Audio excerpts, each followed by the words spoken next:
Here on the farm, we didn't have a whole lot of extracurricular activity. A Saturday night usually consisted of going coon hunting. Look this way. And we had some neighbors that had some world-renowned coon hounds. They had old Highball and Queenie.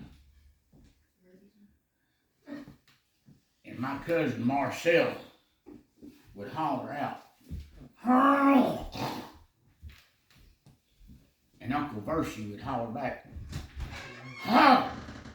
And the dogs would meet halfway in the field, in between us and them. And that meant we was going coon hunting. And this particular night, we got down in the middle of Amet County swamp. And we heard a noise in behind us. And it likened to scared us to death. We turned around, and there stood Mr. Johansson. He was the man what owned the property we was hunting on.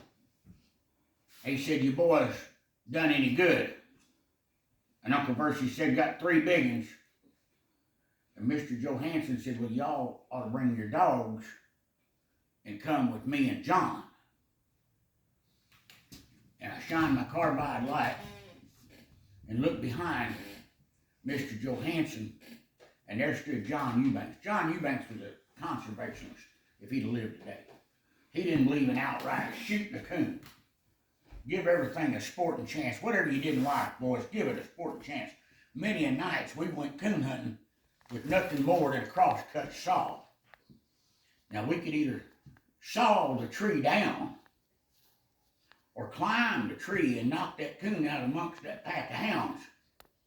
And that coon had the option of whooping them 20 dogs and walking off. Now, we strictly left this up to the coon. Give everything a sporting chance. And John Eubanks was what we call in our parts a professional tree climber. He didn't believe in outright shooting a coon. And the dogs treated a big coon up a sweet gun. This tree was huge. It was so big you couldn't even reach around this tree. There wasn't even a limb on it for a long while. And I looked over at John. I said, "John, I don't believe you can climb that tree." And it made John Eubanks mad. He pushed his lips out.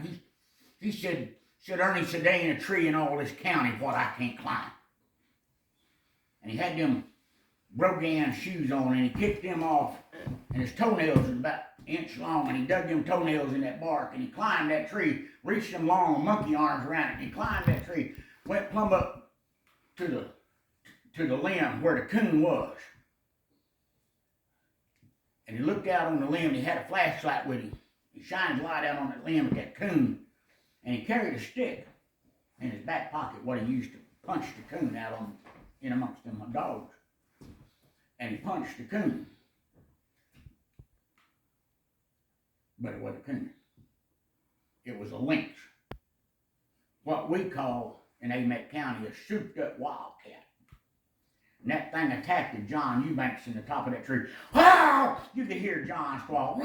"What's the matter with John? I don't have no idea." Them dogs was about fighting at the bottom of that tree, and I was kicking them dogs. "You dogs get back. What's the matter with John?" "Wow!" "I don't know what's the matter with John. I don't have no idea." And that thing was attacking John up there in the top of that tree. Now John knew that Mr. Barron carried a pistol, what he used to shoot snakes and stuff.